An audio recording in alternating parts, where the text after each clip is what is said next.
Chinese businesses are warning of the severe impact of Shanghai's prolonged lockdown. Car makers say they may have to halt production with their suppliers in the city unable to produce parts.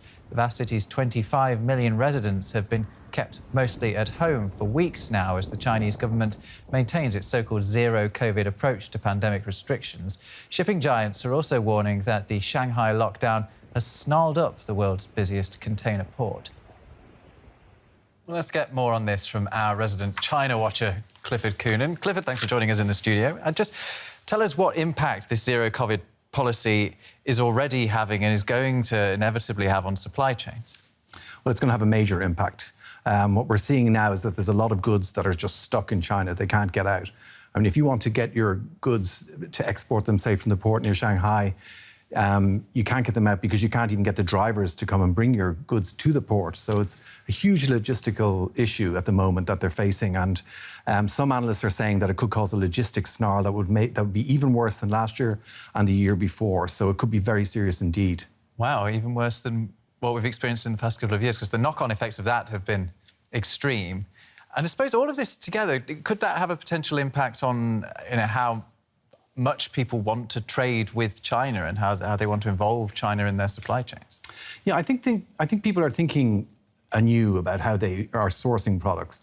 I think there's a combination of COVID and also the zero-COVID policy and also the war in Ukraine and the way China has kind of tacitly supported that means that people are suddenly exposed to geopolitical risks that they weren't a year ago. And I think people now are looking at even companies that have big interests in China, like VW, which is still very much committed to China, and it's building a lot of e-vehicle plants there and battery plants there, but it's also boosting its spending in the US, for example. So I think the sort of knock-on effect from these is quite serious, and we're seeing it spreading into other areas beyond China. What about the knock-on effect for Chinese economic growth? Because presumably this is going to have some sort of impact on this never-ending growth that we've become so used to. I think so too. I mean, growth is slowing. I mean, we've spoken many times about the property market, for example, in China, which is in trouble with Evergrande, the fact that it's so heavily indebted. But you also have the house prices have stalled for the last 2 months, which means that there's no relief coming from the property sector. You're talking about 87 of China's largest 100 cities are affected by the zero-COVID lockdown, so it has to have an impact. The areas that are under lockdown account for 40% of GDP. So as yet, the government is looking at 5.5% growth this year. Maybe they'll meet that because some areas are proving surprisingly resilient. But at the same time, shops are closed in Shanghai. The only stuff that's getting out is stuff that's being delivered. And we see air traffic is down 70% on a year ago. So there's a lot of these areas of the economy that have been very vital towards recovery in China that are suddenly again in trouble.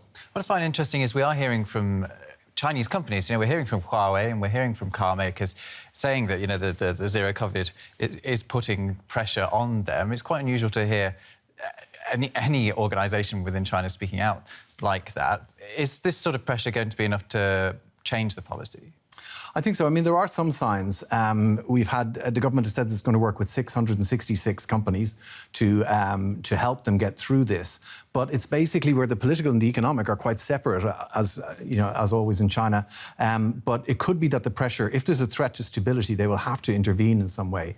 So we have to see now what they will do in terms of sticking to this zero-COVID policy or whether they'll allow economic interests to come first.